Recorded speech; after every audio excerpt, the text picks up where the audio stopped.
सभी को राधे राधे। में सूर्य हमारी आत्मा, अहंकार, पिता, अधिकार और जीवन शक्ति का प्रतिनिधित्व करता है। 12वां भाव व्यय भाव, हानि, मोक्ष, गुप्त शत्रु, विदेश यात्रा, अस्पताल, जेल, एकांत और अवचेतन मन से संबंधित है। 12वें भाव में सूर्य की स्थिति को अक्सर चुनौतीपूर्ण माना जाता है, क्योंकि यह सूर्य के खुले और अभिव्यंजक स्वभाव के विपरीत एकांत और छिपे हुए पहलुओं से जुड़ता है। सूर्य का 12वें भाव में 12 राशियों के अनुसार प्रभाव। संक्षेप में, मेष, आंतरिक संघर्ष, स्वयं की पहचान बनाने में कठिनाई, गुप्त शत्रुओं से सावधान रहना होगा। ऊर्जा को आध्यात्मिक खोज में लगाना फायदेमंद। वृषभ, धन संबंधी गुप्त चिंताएं, भौतिकवादी इच्छाओं से मुक्ति पाने की कोशिश। विदेश में धन लाभ संभव, पर खर्चों पर नियंत्रण रखना होगा।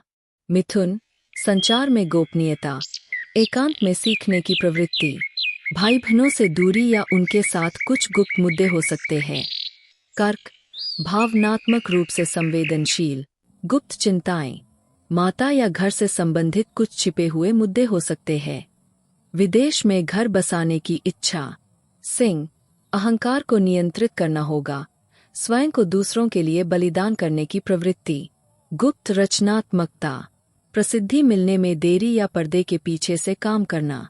कन्या, स्वास्थ्य संबंधी चिंताएं, गुप्त या दीर्घकालिक।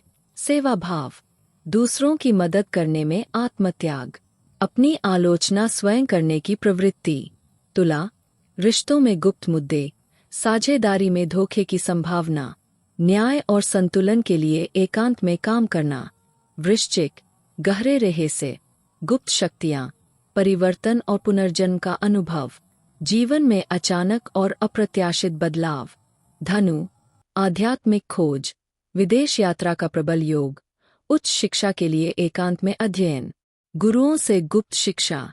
मकर, अपने करियर और स्थिति के बारे में गुप्त चिंताएं, सार्वजनिक छवि को लेकर असुरक्षा, अनुशासन और एकांत में काम करके सफलता। कुंभ, समाज सेवा में गुप्त रूप से संलग्न, नए और अपरंपरागत विचारों को एकांत में विकसित करना, दोस्तों से कुछ दूरी या उनके गुप्त पहलू। मीन, अत्यधिक संवेदनशील, आध्यात्मिक और अंतर्ज्ञानी, त्याग और बलिदान की भावना, अवचेतन मन की गहरी समझ, मोक्ष की ओर झुकाव। सामान्य प्रभाव। सारांश, 12वें भाव में सूर्य अक्सर व्यक्ति को आंतरिक और चिंतनशील बनाता है। ऐसे व्यक्ति अक्सर आत्मपहचान के मुद्दों से जूझ सकते हैं या अपने अहंकार को छिपाने की प्रवृत्ति रख सकते हैं। वे पर्दे के पीछे से काम करने, अस्पताल, जेल या विदेशी भूमि से संबंधित क्षेत्रों में सफल हो सकते हैं। आध्यात्मिक विकास और आत्मबलिदान उनके जीवन का एक महत्वपूर्ण हिस्सा हो सकता है। उन्हें गुप्त शत्रुओं या अज्ञात भय से सावधान रहना चाहिए। पिता के साथ संबंध दूर के या जटिल हो सकते हैं। अगर आपको दी गई इन्फॉर्मेशन किसी भी तरह हेल्प करती है तो please like, share and subscribe our channel एस्ट्रोजोन।